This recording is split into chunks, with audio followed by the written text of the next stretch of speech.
What if we told you that for around $70,000, you could buy supercar-level performance, either with a thundering American V8 or cutting-edge to-electric torque? Meet the 2025 Chevrolet Corvette Stingray and the 2025 Hyundai Ioniq 5N. One is old-school muscle, the other pure EV tech magic. But both promise driving thrills for a fraction of Ferrari money. So which one delivers the most smiles per dollar? Let's find out. Explain yourself. Car enthusiasts love classifying and categorizing. Every vehicle is defined by class, body, style, performance, price, and more. This way, we can make comparisons and assure ourselves everything is apples to apples. So what the hell are we doing comparing a 2025 Chevrolet Corvette Stingray to a 2025 Hyundai Ioniq 5N? While enthusiasts can tell you how a Ferrari 296 GTB stacks up against a Lamborghini Huracan and a McLaren 720S in terms of performance, most of the world, outside of Reddit and Discord participants, ranks budget as a much more important factor in most car purchases. The question, especially for non-enthusiasts less beholden to unofficial rules about what competes with what, often then becomes, how much enjoyment can I get for my money? The answer leads to unusual comparisons like this, where we pit wildly different cars like the Corvette and Ioniq 5N against one another for smiles per dollar supremacy. Yes, we can, and do, all dream about cars like Ferraris. But most of us can also only dream of affording one. Even a budget of $70,000 is a lot of money for the average working stiff, but it's still a reasonably aspirational and attainable figure with enough saving, financial planning, and luck. Just how much unadulterated driving fun can an enthusiast hope to purchase for that kind of money? Glad you asked. More alike than you think. As different as they are in layout and propulsion technology, the 2025 Chevrolet Corvette and Hyundai Ioniq 5N match up closely in a lot of ways. Critical to this comparison, they both cost, you guessed it, about $70,000. The Hyundai has an advantage out of the gate, though, because it's fully loaded at $67,575. The Chevy, however, starts at $69,995 for the base model Corvette, with 0 performance options. For the purposes of this comparison, we'll consider them at those prices and ignore the cosmetic and comfort options found on our test cars.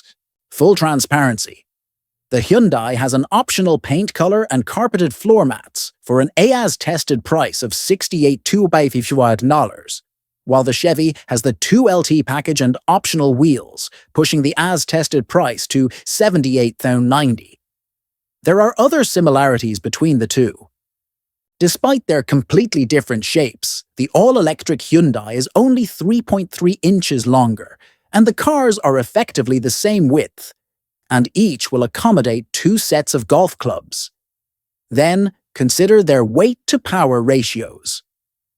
The Chevy carries only a slight advantage at 7.2 pounds per horsepower over the Hyundai's 7.6, despite being 308 pounds lighter. While a bigger budget could buy you more C8 Corvette power, the base Corvette musters 490 HP and 470 lb-ft of torque from its naturally aspirated 6.2-liter V8.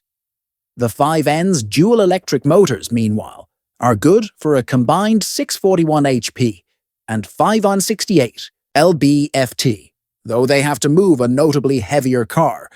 Performance parity, hef be damned, the 5N is damn quick. Lots more torque, delivered instantaneously to both axles, plus a little assist from the rear, electronically controlled, limited-slip differential freight trains the Hyundai to 60 mph in 2.8 seconds. A half second ahead of the base Corvette and its mechanical limited slip. The electric advantage carries all the way through the quarter mile, where the 5N is still a half second ahead and traveling 3 mph quicker with an 11.0 second run at 124.9 mph. Considering the power, torque, and traction deficit, it's still an impressive showing for the Corvette, but not good enough.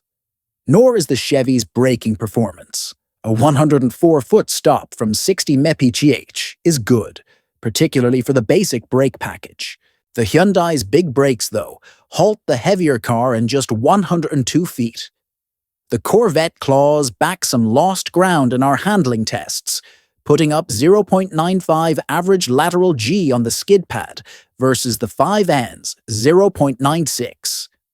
It finally pulls even in our figure-8 test where both cars posted a 24.1 second lap time, but the Corvette managed slightly more average cumulative G at 0.83 to the 5N's 0.82. That'll make for a surprisingly interesting track day, and don't think the Hyundai will falter after the first lap either. It's designed to do 20-30-minute stints flat out without losing performance, which is about how long your average session is during a pay-and-drive track day. The Corvette's biggest advantage is that it'll refuel quicker between run groups, because the Ioniq 5N, despite being among the world's quickest charging EVs, still needs 18 minutes to go from 10 to 80% if your track has a DC fast charger, and the Corvette has greater driving range, right? Maybe. Cruising on the freeway, yes, but that big V8 guzzles gas with the best of them when you drive it aggressively.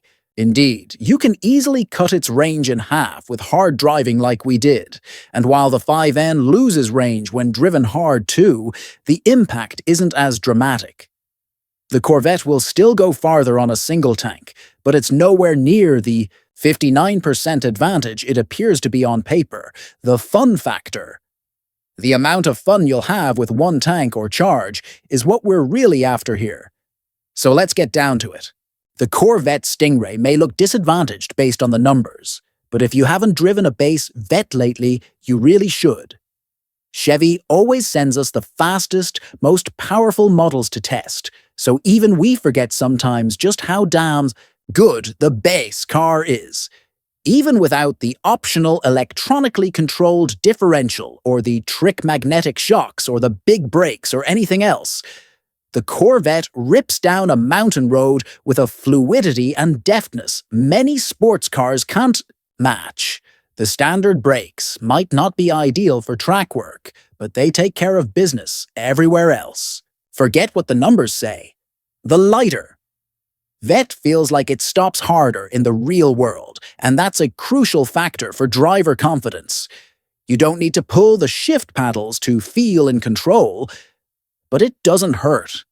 Thing is, the big honkin' V8's torque curve is so flat you'll spend most of a good road in third anyway. So shifting manually isn't quite the fun multiplying device it's often sold as. In that regard, is it any better than an EV that doesn't change gears? Or in this case, one that changes fake gears if you put it in the appropriate performance mode? You can choose to simply let the Corvette shift itself, which it's pretty much perfect at. What really matters is how the Chevy's two axles each do their part to make the magic. The front end is light, sharp, and precise. It responds instantly to the smallest steering inputs and imparts real feedback from the road.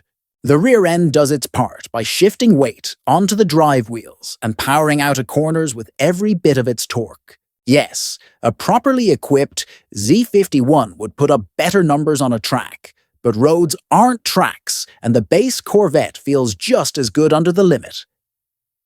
In the context of this comparison test, though, the Chevy feels a bit one-note.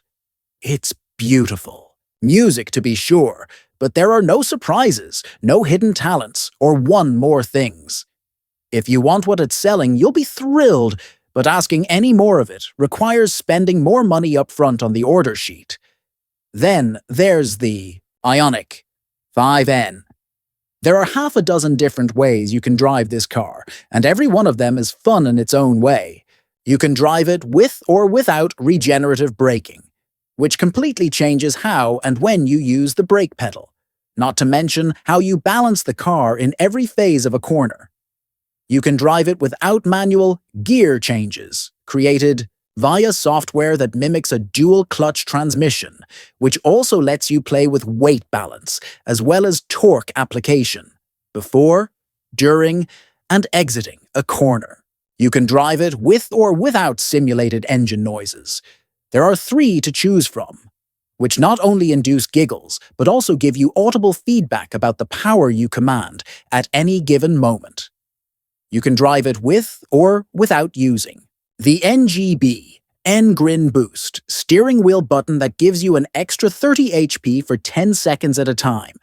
All that's without getting into the drift, drag strip, or track modes. Mix and match all these features to your heart's content and find your perfect setup, or save a couple to the programmable steering wheel N buttons. You can fly along listening to jet engine noises, manually shifting gears, and left-foot braking. Or you can whip silently through the corners with one pedal driving engaged and let the region do most of the stopping without ever worrying about hitting a virtual revs limiter in some simulated gear. If you can't find a way to have fun in this car, you're actively trying not to.